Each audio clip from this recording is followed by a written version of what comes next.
Bom dia, mais um dia aqui para conversar sobre a escrita e este momento que estamos vivendo.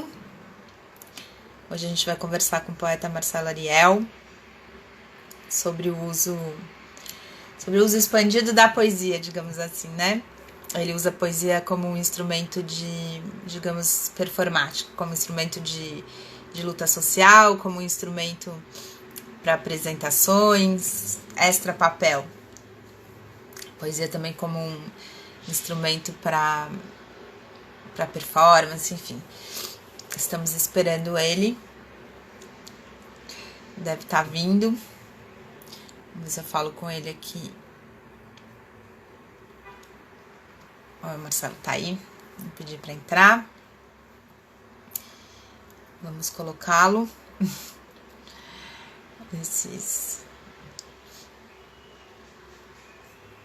Vamos ver. Vamos aí da internet.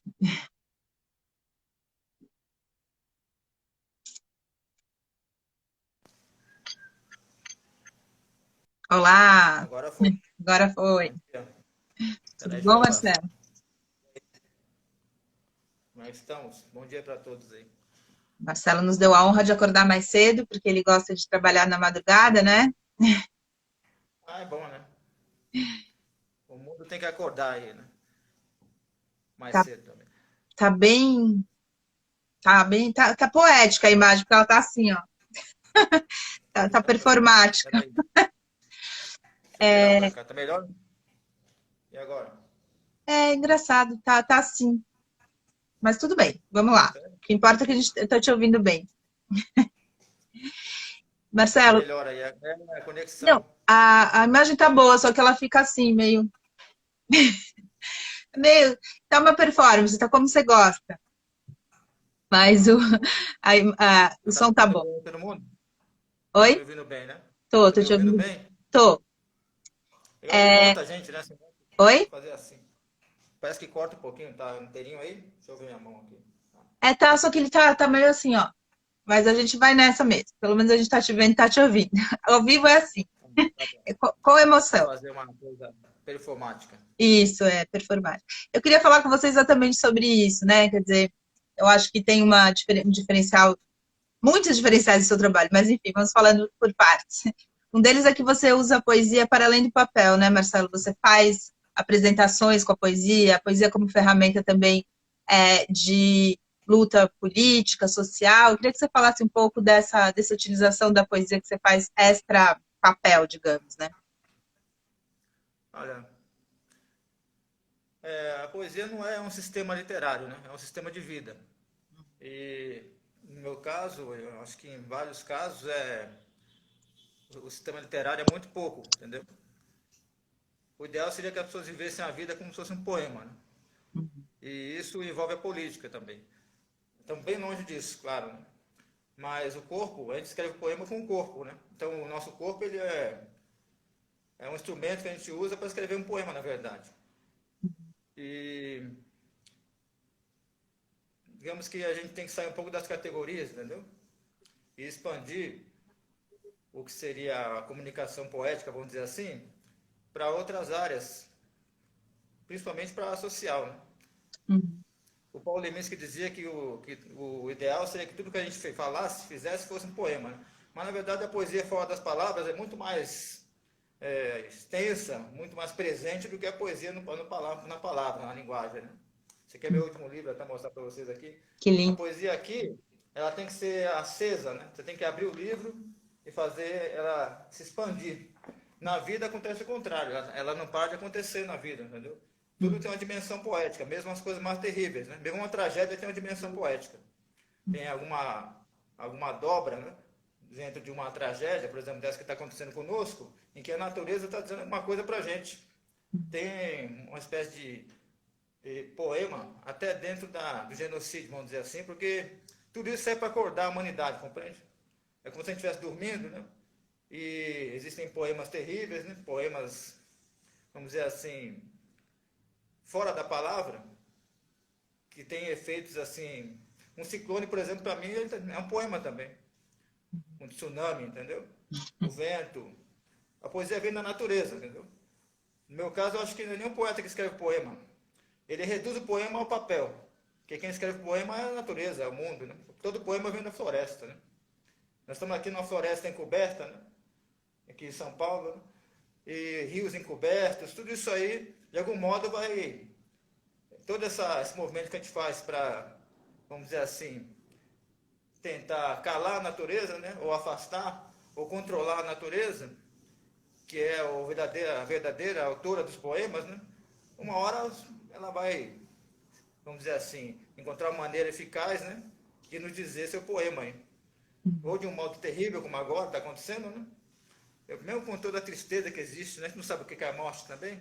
Eu acredito que mesmo com toda a tristeza, com tudo isso, a natureza sempre procura nos dizer alguma coisa, nos transformar e nos aproximar, né? Porque nós somos parte da natureza, a gente se esqueceu disso, né? Esse é o grande poema, né? Nós somos parte da natureza e a gente vai para ela e volta para ela, né? Marcelo, será que Então, você eu acho que consegue aumentar esse um pouco? movimento que eu faço Desculpa, é será que isso. você consegue aumentar um pouquinho o som? Está um pouquinho baixo para mim. Peraí, deixa eu ver aqui. Tá alto aqui. Tá no Agora máximo? melhorou? Melhorou, melhorou sim. Eu queria que você falasse um pouco, é bem bonita essa sua proposição de poesia, né? Na verdade, a poesia é a vida, a gente vai tira uma fatia disso para pôr no papel, né? Aí eu queria saber duas coisas, que você explicasse um pouco melhor essa de que a gente escreve, né? A gente é uma corporificação poética no mundo, e como é que você faz, então, para tirar essa fatia aí da poesia do mundo e colocar no papel, né? É quase como se tudo, né? Se a gente vivesse imerso pelo que você está me dizendo, é quase como se tudo fosse esse grande sistema poético, e a gente precisasse enxergá-lo, né? E depois fatiá-lo para pôr no papel. Como é que é isso, assim, esse trabalho que você faz? A palavra poesia quer dizer o que se faz, né? Poeta é o fazedor. O que se faz é a natureza à nossa volta, né? A gente, na verdade, é um processo de escuta, de observação, compreende? Então, a poesia não é sobre o poeta. Eu até brinco falando que quanto mais eu, menos poesia, entendeu? Então, a questão toda é sair do mundo do eu, desse mundo da ficção, né? Sair um pouco dessa capa que a gente usa, né? Que é o eu, dessa ficção, vamos dizer, até a humanidade é uma ficção também, porque digamos que nós somos mais natureza do que qualquer outra coisa, né? A gente esquece disso, né? Então toda a questão é a gente começar esse diálogo que é silencioso, né? Que com esse poema fora das palavras, que está na natureza, né? Eu acho que tudo que está acontecendo hoje é um recado para a gente desviar, né? Sair desse atalho para o abismo que a gente pegou, e voltar um pouco para a natureza, né? Nos tornarmos um pouco, a nossa dimensão, um pouco se reduzir à dimensão de um dente de leão, né?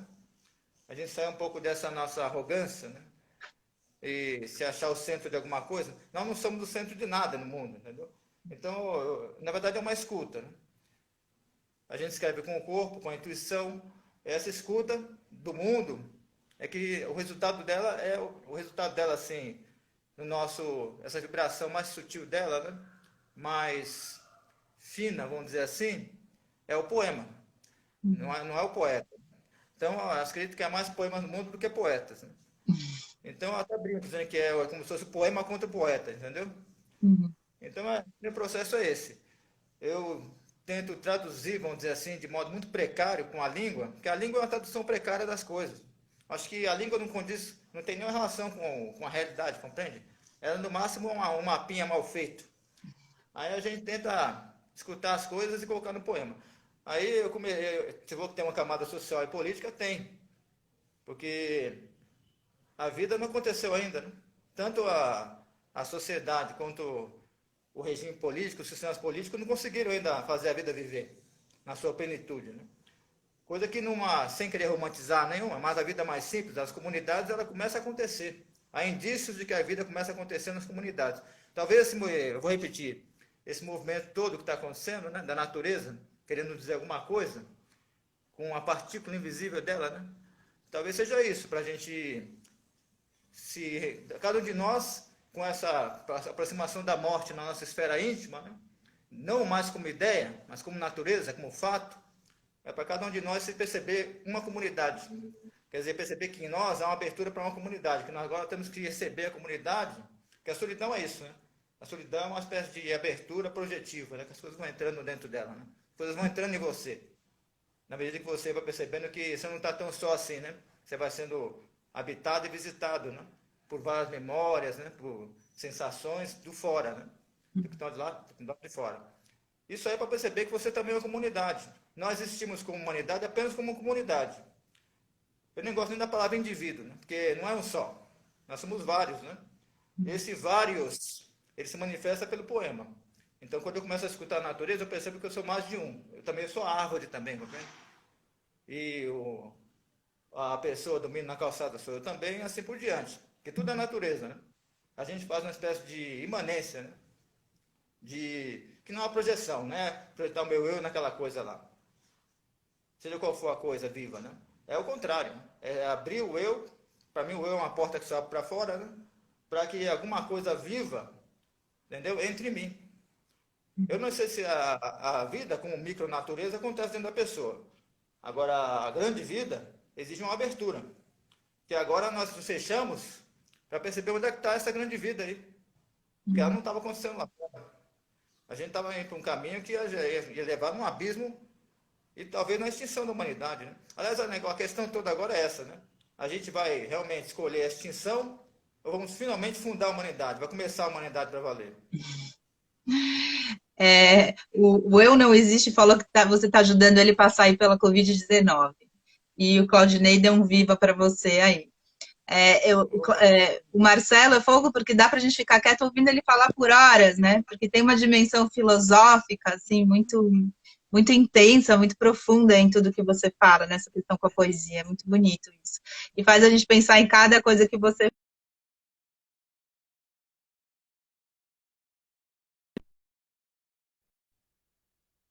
Você não está me ouvindo? Agora estou ouvindo. Esse negócio é engraçado que a gente está sendo essa coisa, estamos sendo invisíveis aí, né? Estamos atravessando o vírus também, todo esse universo que é estelar, né? Microestelar, dessa dimensão das bactérias. Aí, tudo começou com o invisível, né? Com a bactéria, né? Essa É, dimensão aí que a natureza, com seus espíritos, né? Como falam os povos indígenas, né? Às vezes quer falar com a gente, né? E a gente não ouve. Quando a pessoa não ouve, você quer acordar a pessoa, você dá um chacoalhão nela, né? Acho que ela está chacoalhando a gente aí há mais de 10 mil anos, né? A gente não acordou, né?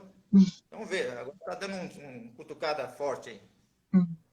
e você usa. Então, é, Desculpa. Você falou aqui, né, um pouco que a língua é pouco, é precário para conseguir mostrar o que são as coisas, né? O eu é o, né, digamos, esse ego aí é algo que também não está em conexão com tudo isso, mas ao mesmo tempo o poeta é aquele que se utiliza de si, né, de algo que tem a ver com o seu próprio eu pessoal, e a palavra para poder transmitir todo esse grande mecanismo que você está falando. Eu queria que você falasse um pouco como é que você começou a conseguir traduzir todo esse grande complexo filosófico do qual você estabelece para a palavra e por que a poesia, né? Por que não, sei lá, outro tipo de linguagem? O que tem na poesia que aproxima mais de tudo isso que você enxerga? Né? primeiro que eu não quero mistificar o poeta, né? Colocar num pedestal. Tudo que você coloca num pedestal é para cair, entendeu? E os casos dos políticos aí, né? Dos reis, né? A função dos reis, do governo é acabar, é cair. Porque a gente colocou num lugar muito alto, né? Para a gente ver cair mesmo. O lugar alto para mim é abismo, né? A gente tá vendo, a gente tá numa espécie de fundo, né? E a gente vê, tudo que a gente colocar no alto do abismo é para cair embaixo. Começando a pôr uma política, né? Realmente, porque a poesia não foi eu que escolhi, não foi eu que começo, não começo nada. O que aconteceu é que eu era uma criança calada, né? Um menino calado, descaiçara, né? Ficava sentado na beira do rio, olhando o rio passar, fugir da escola, né? Pular do muro para fugir da escola e ficar na beira do rio, no meio do mangue, né? Essa foi a natureza. O eu não começa nada, entendeu? Quem começa tudo, tudo acaba e termina no corpo. E o corpo é a natureza. Então, depende, ouvindo o rio, em algum momento eu comecei a ouvir o corpo também. E falando assim, parece que eu estou, né? Eu até acho interessante a gente acabar com essas religiões e colocar a natureza no lugar, entendeu? Não o panteísmo, nem falando disso. Estou falando da gente simplesmente ser e perceber que a natureza é parte disso. e parar de organizar as coisas em linguagem, entendeu? Em estruturas, sistemas, né? Em ismos, etc. Né? Isso é muito difícil porque quanto mais simples a gente se torna, né? Mais próximo eu acho que é de uma poesia que acontece por si mesma, sem a nossa interferência. Eu acho que a questão é mais sair da frente do poema do que escrever o poema, entendeu? Uhum. Eu estou indo cada vez mais para o silêncio, assim, não no silêncio no sentido da não comunicação, né? Mas para o silêncio da escuta. Em relação, por exemplo, ao homem, né? A gente tem que escutar a mulher há 1000 anos agora, entendeu? Quer dizer, que é parte da natureza, né? A alteridade, compreende? Eu estou querendo dizer que tudo que é alteridade para a gente, seja alteridade radical ou não, a gente precisa entrar num processo de escuta muito profundo disso aí. Então, eu acho que o que não é isso aí, todo o sistema econômico, político, tudo isso aí já entrou água, né? Já trincou há muito tempo. A gente está vendo um mundo que está desabando, está em ruínas. Né? As pessoas falam, vamos voltar. Tem uma nostalgia do inferno, parece, na humanidade, né? Do abismo. Voltar para o quê? Não tem de voltar, compreende? Tem que avançar. Esse avançar é para dentro também. E é para dentro do outro também. Mas não é uma coisa invasiva, compreende? É uma escuta. Eu acho que a escuta é um toque também. A gente tem que parar, acho que a questão, né? Tudo tem como eu falei que havia um poema até nessa tragédia, então a gente não pode tocar no outro, mas a gente pode tocar como visão, como escuta, né? A gente pode perceber que ver é abraçar também, escutar é abraçar, compreende? A gente tem que chegar nesse momento aí, em que as coisas se transfiguram numa instância de imanência e afeto. Porque a gente está muito blindado, né? Isso que serviria para unir as pessoas, como diz o Krenak, né? Esse brinquedo aqui, não deu muito certo. A gente está brincando de se encontrar com as pessoas, mas a gente está só se relacionando com as imagens, entendeu? Só com a forma das coisas. Então, acho que quando a gente voltar para a rua, ver uma pessoa, né, sem uma máscara, vai ser uma epifania, eu acho. Então, eu acho incrível tudo isso que você está falando, mas eu queria que você falasse um pouco, porque, enfim, você poderia trabalhar com outras coisas, né? Mas você foi trabalhar com a palavra. Você está dizendo que o poema não é uma escolha, né? Que o poema, você viu o rio, você estava ali meio imerso na natureza e isso veio até você, né? Mas eu queria que você contasse um pouco, primeiro, como é que foi esse encontro com a palavra, para ser ela o seu instrumento. É claro que você também utiliza extra palavra, né? Você faz performance, você, enfim, tem esse trabalho. Mas, se a gente quer acessar seu trabalho, a gente pode acessar por meio do papel, da poesia, né? Tá lá sem a sua presença física, digamos. Como é que foi esse encontro com a palavra? E por que a poesia? Por que a poesia te escolheu, então? Digamos, assim, como é que foi esse encontro? Bom, como eu falei, eu fugi da escola. Né? Uhum. Eu fui até expulso da escola. Mas eu ia para a biblioteca. Né? Meu irmão levou para a biblioteca e eu ficava lendo na biblioteca. Eu acho que nas cidades, né? A coisa mais interessante que tem é a biblioteca, a praça e o cemitério. Na verdade é a mata, né? Mas não tem mata. Então tem a praça lá, essa coisa de parque, né? Uhum. E tem a biblioteca. Para mim, a biblioteca é igual uma floresta, compreende? E em relação ao trabalho, a gente trabalha, né? É como se fosse uma coisa assim, entendeu? Por dentro, né? Uhum. Porque para mim o mais alto que existe na sociedade, assim como figura, né? A figura mais elevada é o vagabundo. Né? Aí eu falei, poxa, eu quero ser isso aí. E o mais próximo disso eu acho que é o poeta, entendeu? A gente tem que colocar as palavras de novo na dimensão, com o significado original delas. O ser mais elevado que existe é vagabundo, assim, na sociedade, como função, né? É o que fala um filósofo chamado Lin Yutan. Inclusive, eu estava conversando isso aqui com a minha parceira hoje, sobre o Lin Yutan. A gente precisa ler, na verdade, todas essas vozes aí, que são viraram natureza também, que se tornaram transparentes, né? Das pessoas que já, esses sábios aí que foram embora, né? Sei lá, Simone Beauvoir, todo mundo, né? A gente tem que ouvir essas vozes aí de novo. Tem que reouvir essas vozes. Então, não foi uma escolha, né? Não foi uma coisa assim de você não deu certo aqui, não deu certo ali, e aí foi virar vagabundo. Não, nada disso. Eu fiz tudo, cavei vala, fui técnico de segurança industrial, trabalhei na indústria, no comércio, todos esses temas aí de troca, entendeu? De troca do ser para o dinheiro, vamos dizer assim, né? Aí eu percebi que isso não está longe de tocar a vida, compreende? O trabalho, o braçal, tudo isso eu já fiz. Tentei ser jogador de futebol no Santos, você entendeu? Todos esses Você é de lugares aí, Cubatão, né, Marcelo? isso, essa cidade aí, é uma zona de exclusão, como fala, né? Agora parece que a sociologia fala por zonas, tudo virou uma grande zona, né? São zonas. É uma Aí zona. lá é a zona de exclusão. Aí na zona de exclusão lá de Cubatão, todos os papéis que a sociedade estruturalmente racista cria para o negro, né? Eu já coloquei, entrei nesses papéis e saí. Agora, nem no negro eu fico mais. Eu não quero saber de nenhum tipo de categoria, gênero, entendeu? Eu quero ser uma árvore, entendeu? Um passarinho, que é coisa assim. Me interessa mais o não humano do que o humano. Eu acho que, de repente, o não humano é o caminho para a gente voltar para o humano. Foi preciso saber, né? Por isso que as pessoas têm essa coisa com o animal, né? Elas estão, na verdade, ali com um símbolo do humano, ali, com uma porta, né, para chegar no humano. Talvez. Porque eu vejo mais humanidade nos animais do que nas pessoas, né? Olha que coisa maluca, né? Falar, né? Assim, porque é um animal, é uma onça, mas é um ser humano vestido de onça, compreende? A gente não compreende, tem que falar com ele e mata, né? E aí uma árvore? Não. É um ser vegetal vestido de árvore, um ser humano vestido de árvore, compreende? Eu sempre acho que tudo é humano para mim, nesse sentido, impotência, entendeu? Aí, falando disso aí, então, não foi uma escolha, entendeu? Porque toda criança para mim está nesse lugar aí, em que a palavra não está colada nas coisas, que tem o estranhamento do mundo muito forte, né? Isso é muito próximo do poema. A questão é a pessoa continuar nisso, continuar nessa tensão, nesse estranhamento, que vai se tornando, vai sendo serenizado pela natureza, nesse estado de contemplação ativa do mundo, vamos dizer assim, né? Então isso aí continuou. Eu continuei sendo poeta, compreende? Você também continuou sendo poeta. A questão é a pessoa não parar.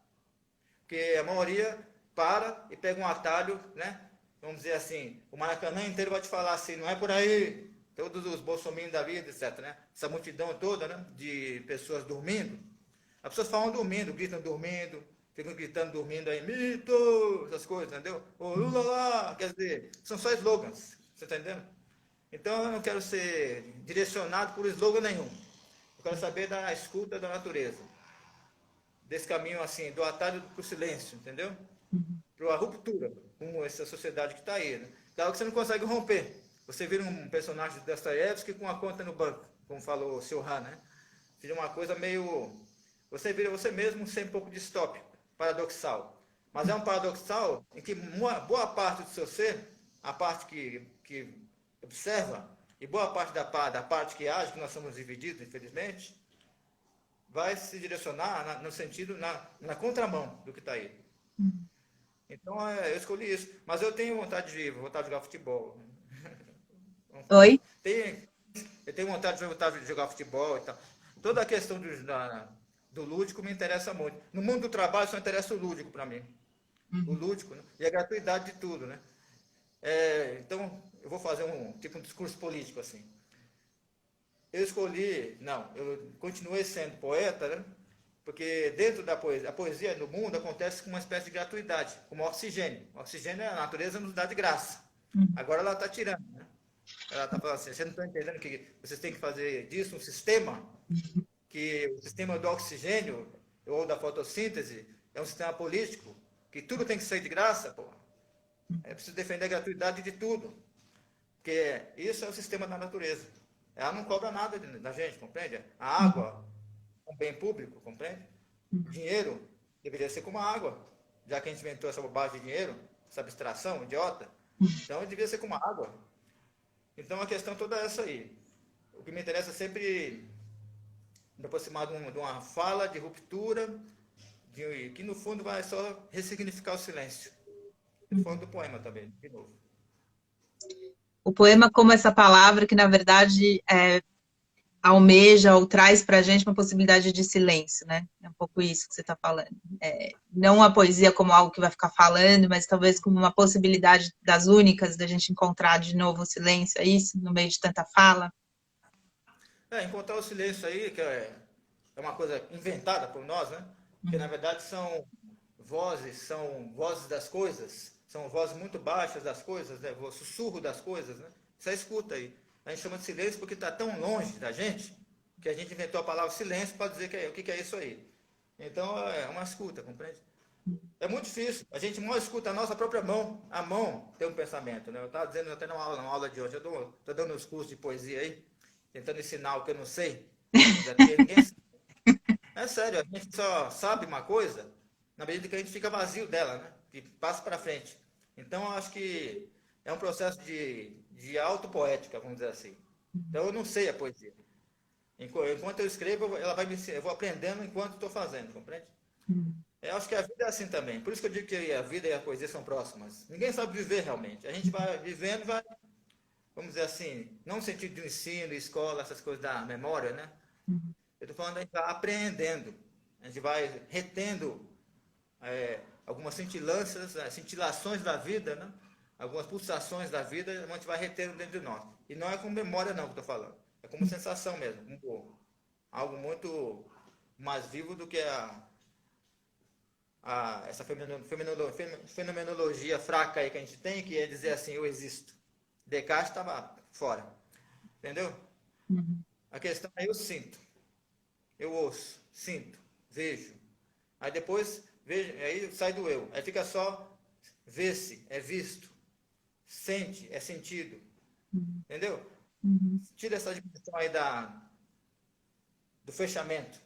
A gente teve que dar um recuo para dentro da casa, porque a nossa casa também é uma coisa viva, né? A gente precisa perceber isso.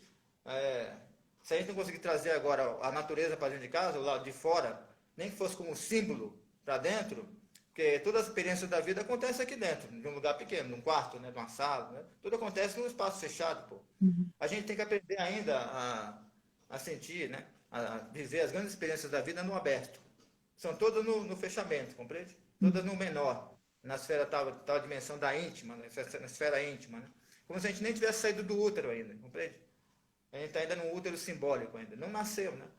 Então a questão para mim toda a questão para mim é que nós ainda não nascemos, entendeu? E a natureza está dizendo assim, você tem que morrer para poder nascer de novo.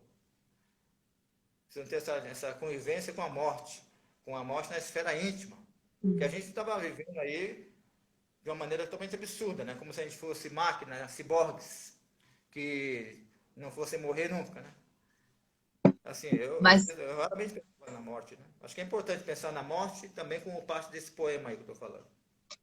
tem Não uma contra... fala da Simone de Beauvoir que ela diz que ninguém tem, na verdade, a gente não consegue ter a consciência da nossa mortalidade. E que se a gente tivesse, a gente não conseguiria viver. Seria por demais paralisante. Você acha que é o Verdade. oposto? Que quanto mais a Não, gente. vou te falar uma coisa, nós somos tudo caipira, entendeu? Tudo indígena, nós somos os caiçara, né? Os ciganos, como é que fala aquela coisa lá? O povo da mata, né? A gente não tem nada com a Europa, entendeu? A Europa acabou, eu acho, né? A Europa não sabe viver mesmo, entendeu? A Europa só sabe fazer guerra e morrer, né? Tem um monte de museu de guerra na Europa, parece que a rua lá virou um museu de guerra também. Eu não A sei vida. falar o que é a Europa. Tem a música, né? A música sinfônica, né? Os museus, tudo isso aí, a beleza, né? Toda essa dimensão da beleza. Mas fora isso aí, eu não sei o que é a Europa, o que vai sobrar da Europa, entendeu? Fora Mozart, Da Vinci, Goethe, Simone de Beauvoir, que você acabou de falar, Hildegard von Bingen, sei lá, fora a arte, eu não sei o que vai sobrar da Europa. A arte parece que ela é o espírito da natureza que se essencializou e parece que ele vai ficar vivo lá na Europa. O resto eu não sei o que vai acontecer. Talvez a Europa tenha acabado já. Eu não sei se isso está acontecendo, é uma amostra, um sinal para a gente de que a Europa acabou. Fala muito em geopolítica, né? Imagina, geopolítica para mim é um terremoto. O que é geopolítica? Eu não entendo isso aí, entendeu? Eu acho tudo absurdo. Eu acho que a gente tem um monte de ficções. E ela falou isso aí num momento de angústia, talvez. Porque ser mulher naquela época devia ser muito difícil. É difícil hoje. É difícil nesse momento. Imagina naquela época, como intelectual. Você vê que quanto tempo levou, né? Para a gente perceber as grandes pensadoras, como eu acabei de citar uma aí da Gavon Big, né? Maria Zambrano. A Maria Zambrano nunca falou nada parecido, né? Ela dizia que, na verdade, nós estamos vivendo dentro de metáforas muito, muito intensas. Que, na verdade, a gente precisa se deslocar de uma metáfora para outra, não ficar preso em uma metáfora, né? E ela falou que a gente tem que chegar na metáfora do coração, sabe? Então, é uma autora muito interessante para as pessoas lerem, Maria Zambrano. Não conheço. Qual a nacionalidade dela? Sei lá, eu nem penso mais nesse termo. Você vai ver a Tecoá, que é o território, você fala? É espanhola, eu acho. Tem que mudar todas as categorias para conversar com ele. Assim. Tem que inventar novas, Eu né, não, Marcelo? porque eu não fico nesse. Eu estou tentando saber o quê? Como dizia o Drummond, né? É uma luta mesmo com as palavras. O Drummond, olha só, se o Brasil, né, estivesse à altura, né, do Drummond, da Clementina de Jesus, né? Mas não está, né? A gente não compreendeu o que essas pessoas iluminadas disseram, né?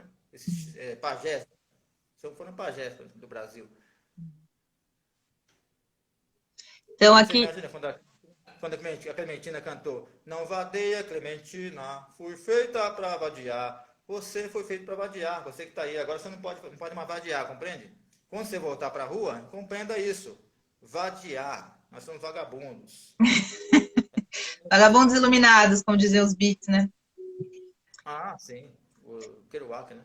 É. Kerouac. Os Beatles ali, todos esse movimento de ruptura, né?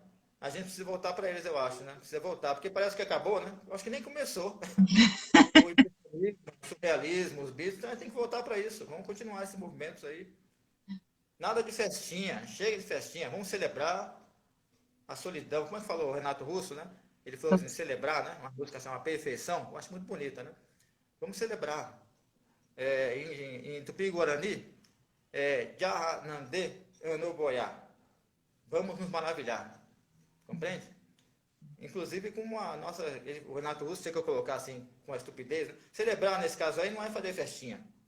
É você perceber a dimensão poética daquilo lá. A dimensão intensa daquilo. E a dimensão viva. Em como aquilo lá é o movimento da vida, não da morte. Eu tô falando, o vírus, por mais terrível que seja, por mais assim, muita gente vai morrer, né? É uma espécie de grande mão gigantesca ceifando tudo, né? O ceifador. Mas é a vida que está se movendo nesse movimento aí de. Até dizendo para nós, vocês são só um dente de leão, compreende? Eu posso, como é que falou? Eu gosto muito do Krenak, né? Ele falou, a natureza está dizendo assim, eu posso desligar vocês. Não é bonito isso aí? É verdade. Tem o Wagner, Então ele é, está falando que parece o seu vamos celebrar discurso. isso aí. Parece só um minutinho, Marcelo. O Wagner está falando que seu discurso parece um negacionismo culto e ufânico. E muito fânico. E tem a Lu que está dizendo que você é massa e que as suas colocações são como mexendo em placas tectônicas, assim, dentro do pensamento dela. O que você tem para falar? E também tem uma outra pessoa que falou que você tem uma ontologia radical que é muito, muito bacana, como se não tivesse bordas, né? Queria que você Não, comentasse um pouco. agradeço todo mundo. Muito agradeço os elogios de todo mundo aí, do negacionismo, adorei. É isso aí. Agora, você nega para afirmar, compreende? Você diz assim, não, mas dentro do seu não tem um sim. Agora, o fanismo, eu não sei, não tem nada a ver. Eu não sei, o Brasil não existe, meu amigo. Como ser fânico? Não tem Brasil, não tem nada. Acho que ele Agora, falou dessa questão da Europa com. o Brasil Você vai falou da acabar. Europa. Ótimo que o Brasil vai acabar, porque a morte do Brasil, que morram todos os países, compreende? Porque tem alguma coisa tem que surgir melhor do que isso aí. Tem que surgir outra coisa, compreende? Porque os países não deram certo, nada disso deu certo. Não é um negacionismo, não, é uma constatação muito óbvia, é até infantil de tão óbvia. No sentido de uma criança consegue ver isso. 7 anos consegue ver que isso não deu nada, entendeu? Então, minha questão é, das ruínas do que foi um dia o Brasil, pode surgir finalmente alguma coisa. Das ruínas do que foi a Europa, pode surgir alguma coisa. Espero melhor do que o que estava antes. Eu estou sendo muito otimístico, vamos falar assim, né? Estou falando isso. Porque tem gente que afirma e no fundo está quase pulando da janela, está entendendo? Porque não dá para fantasiar com isso. Não dá para a gente ficar brincando, no sentido de criar uma crença postiça, compreende? Uma espécie de certeza vaga. Eu não tenho nenhuma certeza no bolso, meu amigo. Nenhuma. Mas eu percebo as coisas, compreende? Você sai na rua, você vê que não tem mais Brasil, compreende? Não tem mais Europa, nem Estados Unidos, isso aí tudo acabou, isso é uma ficção idiota. Como é uma ficção idiota, são as fronteiras dos países, né? Agora você fala, os poetas são importantes nesse momento? Tem até um poeta carioca, né, Alberto Puxeu, que escreveu um livro, Para que poetas em tempos de terrorismo, coisas assim, ecoando lá o Adorno, né? Que dizia, eu acho que a questão toda é assim, a poesia e a filosofia, nesse momento, são as instâncias da nossa atividade humana mais importantes. A poesia e a filosofia. E elas, inclusive, vão se fundir uma na outra. Para não morrer, entendeu? Elas vão ter que se aproximar uma da outra. Você Porque faz é um isso, né, mistério. Um Marcelo? mistério, eu faço isso. É um mistério que a poesia ainda exista. Que a pessoa ainda lê um poema, entendeu? Que ainda existe a música sinfônica. Isso para mim é misterioso. Eu não sei. Essas coisas vão prevalecer. Por A quê? vida sempre dá um jeito. né? Eu não Eu sei, tenho às que vezes pôr tem aqui, gente que... que tá acabando a minha bateria, vou pôr aqui, vou desaparecer um segundo, mas você pode continuar falando. Mas você não vai morrer não, hein? Volta aí. Oi? Tá Não morre morrendo, não. desaparecer aqui virtualmente. Por que que a Esse negócio poesia? aí, Duas perguntas. Por que que a poesia e a filosofia são as mais importantes nesse momento? E por que que elas vão se fundir? Explique melhor. eu ouvi uma entrevista de um... tem um historiador, acho que é israelense, Yuri Harav, uma coisa assim, Harav. Ele fala isso, né? Que nesse momento a gente vai começar a questionar o nosso ser, vamos questionar a nossa circunstância, né? Como ser, como continuar sendo nessa dimensão. O que é? Como é que ele vai se defender? Ele coloca até a questão do algoritmo, se defender desse sistema de vigilância, que vão se tornar ultra sofisticados e eficazes, capazes de prever qualquer gesto seu antes que você faça, de saber mais sobre você do que sobre você mesmo, que vão analisar seu rosto. Mesmo na máscara lá, estão analisando seu rosto. Eles vão dar um jeito de analisar, de conhecer você, de prever, antes que você pense o que você quer comprar, eles já te mostram aí. Já Então é acontece. tudo meio... Esse sistema de vigilância, junto a um sistema de condicionamento, que vai usar os algoritmos, tudo aí, satélites, né? Isso aí, a única defesa que nós temos contra isso tudo é a ontologia. É os processos de autoinvestigação, de autoquestionamento também. E a poesia faz isso. Na poesia do Drummond faz isso, por exemplo. Né? A gente precisa muito de Drummond e nada de, vamos dizer assim, não falando de autoajuda, não é isso que eu estou falando. Eu estou querendo dizer que coloca a pessoa em xeque, entendeu? Coloca a questão em xeque em relação à sua circunstância, entendeu? Em relação a... Ela questiona a nossa dimensão humana, onde é que está, né? A pessoa vai começar a se investigar. O poema é uma máquina de sondar, né? Também, compreende? Então, junto com a filosofia, eu acho que até a linguagem vai entrar em curto-circuito. Eu defendo muito que a língua e a linguagem devem entrar em curto-circuito. Imagina, assim, eu quero que entre, como dever, compreende? O sentido da língua e da linguagem, para mim, é entrar em curto-circuito. Porque nós já entramos. Então, eu acho que, para que a gente não exploda, né, não entre em parafuso, vamos dizer assim, como fala na gíria, e não comece uma onda de suicídios simbólicos, suicídios de todo tipo, a pessoa precisa criar sistemas de vida dentro dela também. Eu acabei, no começo da nossa conversa, eu falei que a poesia ela está ligada profundamente à criação de um sistema de vida. Você compreende? Isso é o que eu defendo nas minhas aulas, em tudo que eu faço. E é isso. Nesse sentido, a filosofia e a poesia estão ligadas à criação, à observação, investigação de sistemas de vida. O que é o Spinoza? Eu até sugiro que a gente comece a ler os poetas, como os filósofos como poetas, né? E vice-versa, se a gente puder. Eu já imagino que os poetas que nos sustentarem, nos tiverem um grande pensamento é um pensamento forte, firme, né? Denso, que se sustente, que fique em pé, dentro da sua poesia, não sei se eles vão continuar, entendeu? Se vão ser... Porque a ficção também tem uma... Eu estou dizendo que tudo pode ter um fundo poético, até a ficção. Eu li muito livro, o Tommy Joyce, por exemplo, o Ulisses, está cheio de fugas poéticas lá dentro. Então a questão toda é essa também, de perceber onde é que a poesia está e a filosofia está escondida. Né? Porque às vezes a filosofia e a poesia estão escondidas em outro tipo de forma, né? Vamos dizer assim, ou que falam em gênero, né? Para mim eu chamo de forma, que é romance, essas coisas. E é isso, tudo eu acho que vai ter esse caráter de nos ajudar a questionar o nosso lugar, né? Tudo vai ter esse caráter de tentar acionar em nós alguma ontologia. Porque o que acontece é que nós somos muito pobres ontologicamente.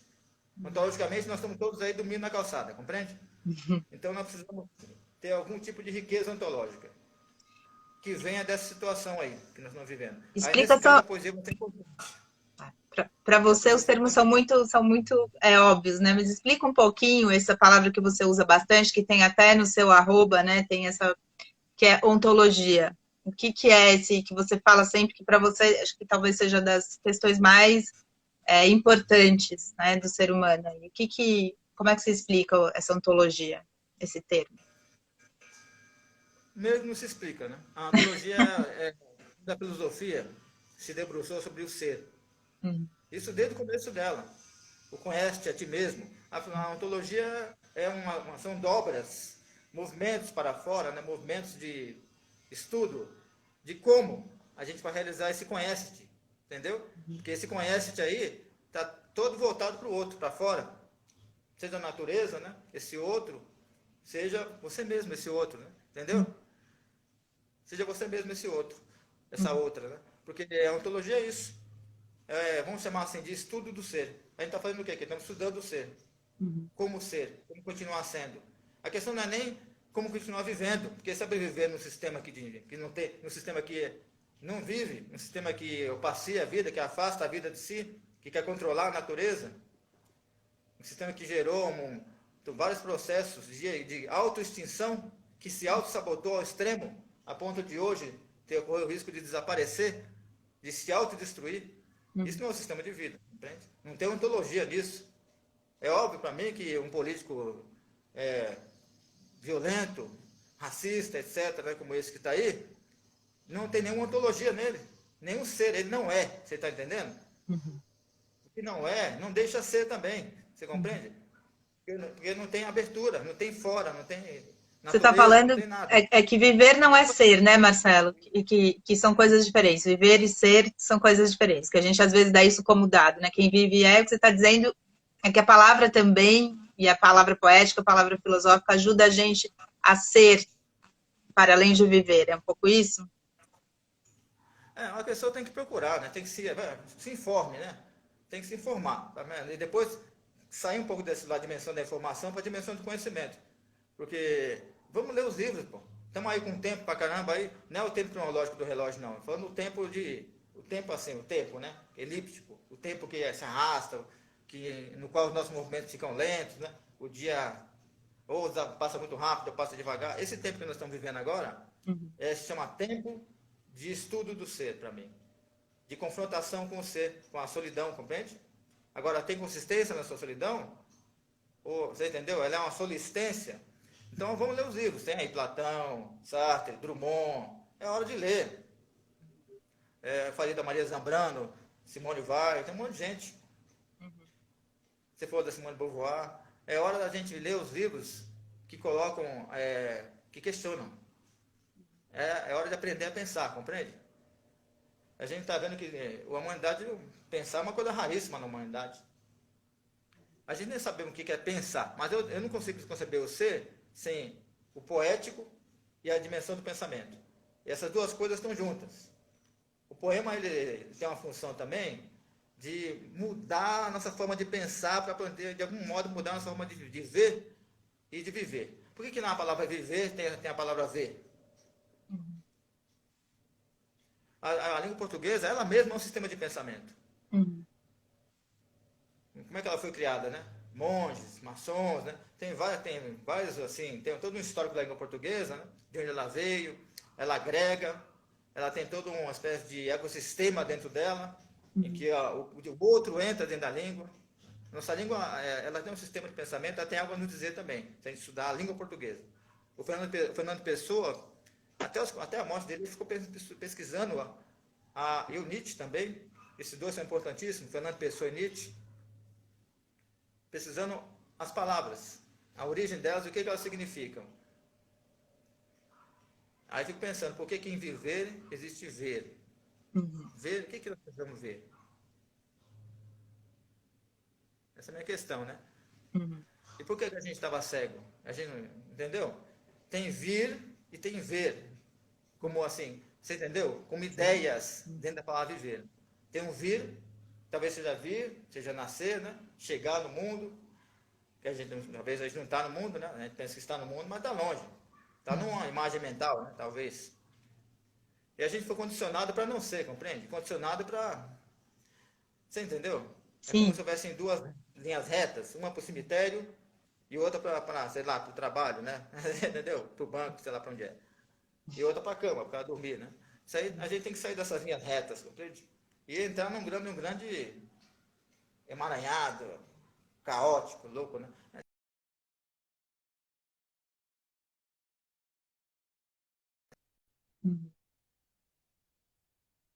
É quase uma coisa paralela, entendeu? Uma coisa vindo da outra. O sujeito ele nega a morte, né? Logo nega a natureza, logo nega o vírus, logo nega o outro, também nega a diferença. Poxa, o Brasil tem que aprender a existir, pô. Falando agora no sentido de nós, não de abstração, de país, Vou te abstração. interromper um pouquinho, porque dentro disso que você está falando, talvez eu esteja entendendo que a poesia ela entra, talvez começa, e a filosofia começa a pesquisa da própria palavra, né? Que nada está dado. Né? Então, quando a gente fala viver, a gente aprende a palavra e vai vivendo, vai falando, né? Como se essa instância da poesia e da filosofia desse esse passo atrás e fizesse a gente pesquisar até aquilo mesmo que a gente dá como dado, essa palavra, né?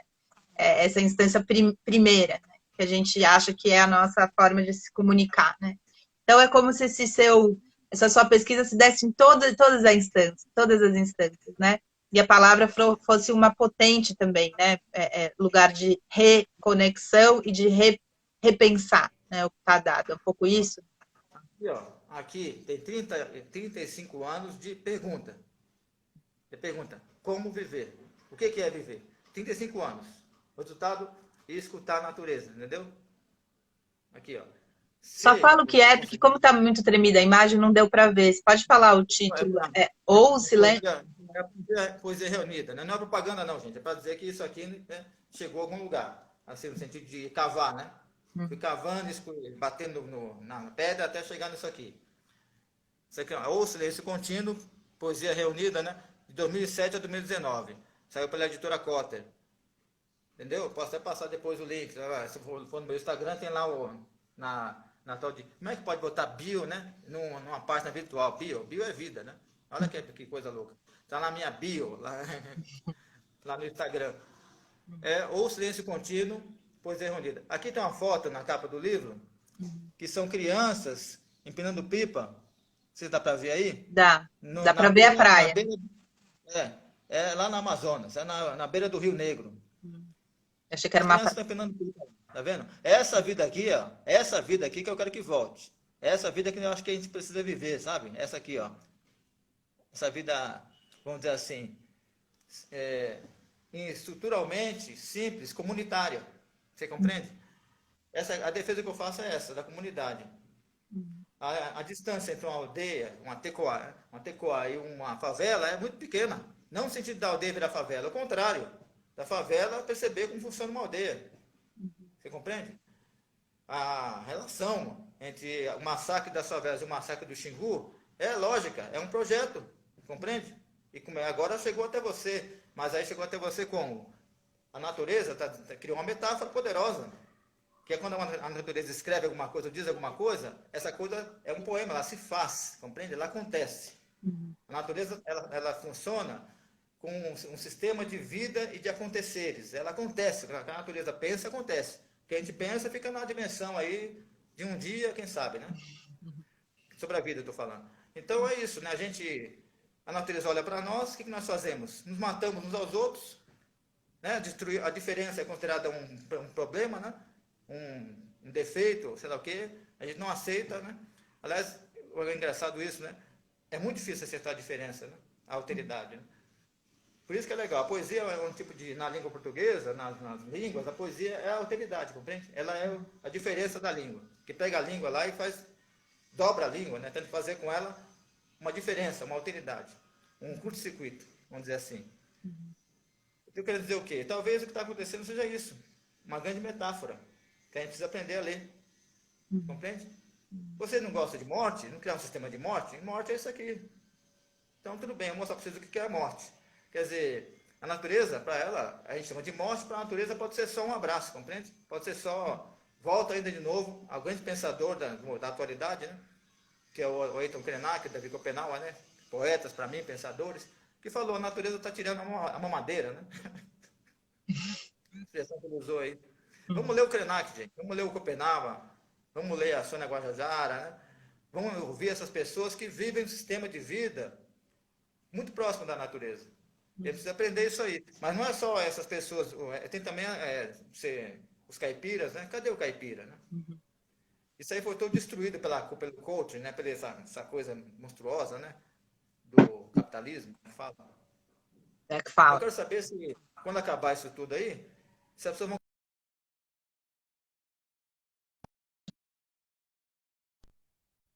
Será que social, caiu? não sei que diabo é isso aí, Deu uma mas o que está parada aí acontecendo? no. Deu uma Deu uma parada aí no parada? meio. Deu, mas você voltou. Ah, voltou agora? Mas você Voltou? está falando de Tá. uma. Pera, Marcelo, você está falando, na verdade, de uma escrita, né? Acho que é bonito isso que você está falando, que a gente veio falar de poesia, e você está falando dessa grande escrita, né? Está muito para além do livro, da palavra, do papel. A gente está indo para o fim, é rapidinho, como você falou, nesse tempo que não é o tempo do relógio, passou bem rápido, acho que foi dos dias que passou mais rápido aqui, já está chegando Sabe o que eu tô aqui? na uma hora. Sabe o que está falando esse celular? Esse celular está apoiado nisso aqui, ó. Deixa eu tocar para vocês verem.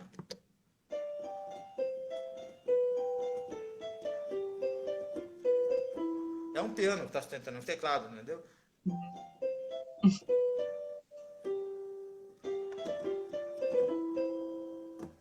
Lindo.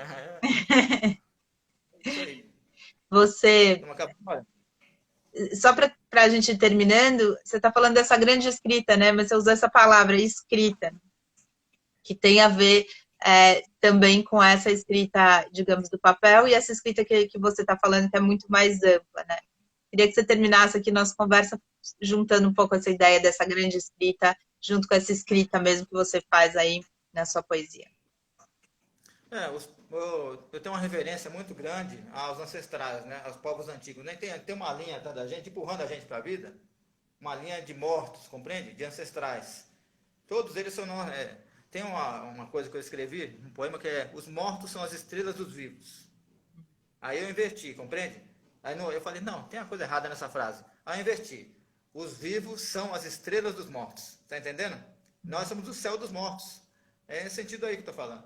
Então, essas línguas, a língua dos mortos, né, que viram natureza, entram na gente, entram na natureza, né? A língua das nuvens, a língua das árvores, são escritas. Vocês já viram uma era no... Uma vez eu estava com um amigo meu, poeta também, o Juliano Garcia Peçanha, que você devia conversar com ele, eu estou grande poeta também. Aí, tinha umas eras crescendo no muro, eu falei, puta, cara, isso aí é uma escrita, né? Não é um hieróglifo, ele está escrevendo alguma coisa. Acho que tudo está conversando conosco de alguma forma, a gente não consegue até hoje compreender, escutar e compreender, né? São escritas que a gente tornou, por afastamento e por desinteresse, a gente não conseguia. O Robert Graves, que escreveu um livro muito importante chamado A Deusa Branca, ele falou que muito antigamente, lá atrás, no começo, né? Quando a gente via nas florestas, né? Antes de haver Europa e tudo, as mulheres conseguiam falar com as árvores. Elas sabiam falar a língua das árvores, compreende? No Oriente, no Irã, olha que ironia, também mulheres. No Irã, lá antes de haver Irã, antes de haver Palestina, também havia um sistema que o sufismo depois reconhece isso, alguns textos sufis, que haviam mulheres que sabiam falar com os pássaros, compreende? E a gente era orientado por essas coisas. Na Pérsia, haviam pessoas, comunidades que falavam com as estrelas, tanto que usavam as estrelas como guia. Eles não olhavam para o chão, olhavam para o céu, né? Você entendeu? Para chegar no lugar, você vai, me encontrem embaixo de tal estrela e tal. Eles ficavam horas e horas olhando as estrelas, dias e dias, e conversavam com as estrelas, de onde veio a astrologia até. Porque a astrologia é uma coisa assim, precária, né? No sentido de que sobrou desse sistema. É assim, um resto, uma cinza dessa ciência persa aí. Então a gente, como humanidade, precisa voltar, né? Voltar. Eu tenho saudade da humanidade, não é de sair na rua, não. Compreende? Claro, eu sinto falta de ir pro sebo e tal, né? Essas coisas de passear no parque, de dar a volta e tal. Mas essas coisas não vão desaparecer. Todo mundo dá um jeito, né?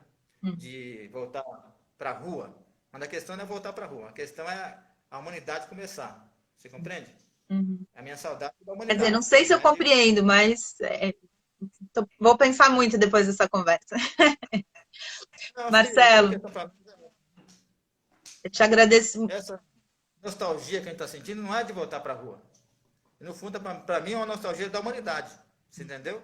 Que agora ela foi meio que comprimida nas suas casas para pensar mesmo, né? E aí? Entendeu? O que vocês vão fazer da vida? Com a vida, né? Eu queria que a gente está terminando aqui, infelizmente. Eu queria que você citou muitos livros incríveis, muitos autores. Se você tivesse que falar para quem está nos ouvindo aqui, além do seu livro, eu acho que vocês têm que ir lá no perfil do Ariel, ver os livros dele, ver o que ele fala, fazer os cursos dele. mas se você pudesse citar alguma coisa para as pessoas lerem nesse momento, o que você falaria para ler? Nesse momento, eu indicaria a poesia completa do Drummond, né? Acho que elas poderiam, minha sugestão, leiam um Claro Enigma, nisso que está acontecendo aí. Ah, então eu estou certo, porque eu estou lendo muita poesia, muito Drummond. Estamos em conexão. Eu te agradeço. Tem gente chegando agora, a gente está terminando porque o Instagram nos dá 1 hora de conexão, depois cai. Oh, E foi muito rápido. Você é um poço de conhecimento maravilhoso te ouvir, eu te agradeço muito. Quem está chegando agora vai ficar por 24 horas nos stories, então é só clicar nos meus stories que dá para vocês verem essa incrível aula, conversa com o Marcelo Ariel. Obrigadão, viu? agradeço. Muito obrigado. Um beijo para todo Obrigada a mundo aí. você. Até a Até próxima. mais. Tchau, gente. Obrigada. Desejo Amanhã eu vou conversar com a Valentina Fraí sobre ilustração. Opa, Tá? vou ver. Me interessa. É, valeu, Marcelo. Muito bacana. Paulo, obrigado por trazer o Marcelo. Fez amanhã ganhar uma outra coisa. Eu que agradeço muito ele e a presença de vocês.